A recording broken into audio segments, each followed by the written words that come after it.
መሬትን እንደ መቀነት ተጠምጥመው ይዘዋታል ሁለቱ ግዙፋን ዘንዶ መሳይ ፍጥረታት።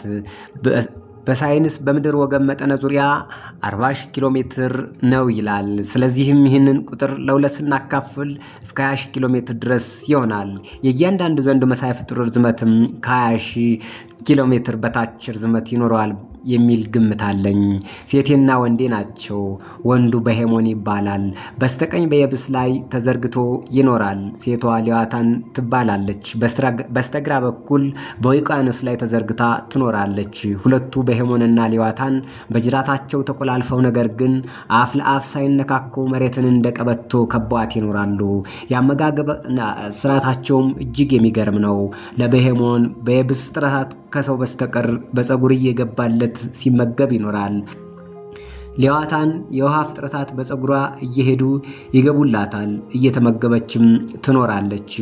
ቅዱሳን በመንፈሳዊ የእድገት ደረጃቸው ሲበቁ በአይን ይመለከቷቸዋል።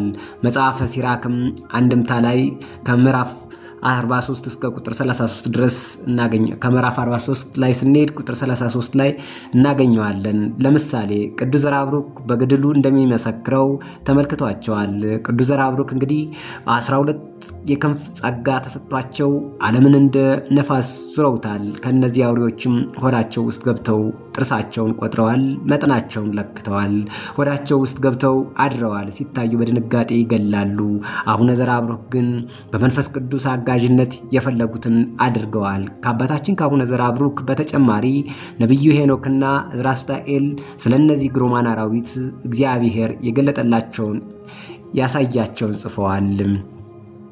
ሁለቱ አራዊት ጭራቸው ተያይዞ ዓለም ሲፈጠር በዕለተ ሐሙስ የተፈጠሩ ሲሆኑ አይን ለአይን ተያይተው አያውቁም። ነገር ግን ርዝመታቸውን ጨምሮ አፍ ለአፍ የገጠሙ ዕለት የመጨረሻው የዓለም ፍጻሜ ምልክት መሆኑን አባቶች ይናገራሉ። እነዚህ ግሩማን አራዊትን ማየት ብቻ ሞትን ያስከትላል። ሌዋታንና በሄሞን እስከ ዓለም ፍጻሜ በቅዱስ አባቶቻችን እጅ ተገዝተው ይኖራሉ።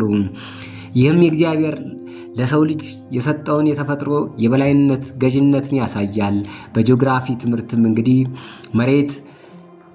በጂኦግራፊ ትምህርት ምድር ከሰሜን እስከ ደቡብ ከምዕራብ እስከ ምስራቅ ድረስ የተሰመሩ የሐሳብ መስመሮችን እነ ኬክሮስ፣ ኬንትሮስ፣ ምድረ ወገብ እንዲሁም ደግሞ ሜሪዲያን እንዳሉ ይገልጻል። የኦርቶዶክስ እምነትን መሬትን የተጠመጠሙት ሁለቱ አንበሪ አራዊቶች እንዳሉ የተመለከቷቸውን ቅዱሳን አባቶች መስክረዋል። መጽሐፍ ቅዱስ ላይ እንግዲህ መጽሐፈ ሄኖክ ይገልጻል። ሳይንስ የዓለም መጨረሻ እንዳላት ያምናል። በኮንስትራክሽን ቲዮሪ ግዙፉ ዓለም እየተኮማተረ ወደ አንዲት ነጥብ ትቀየራለች ይላል ሳይንሱም። ውድ ቤተሰቦች በሌላ ቪዲዮ ውስጥ እንገናኝ። ለዛሬ ያለን ይሄን ነበረ። ላይክ እና ሰብስክራይብ እንዲሁም ደግሞ ኮሜንት እያደረጋችሁ በሌላ ቪዲዮ ውስጥ እንገናኝ። ቸር ይስንሰንብት።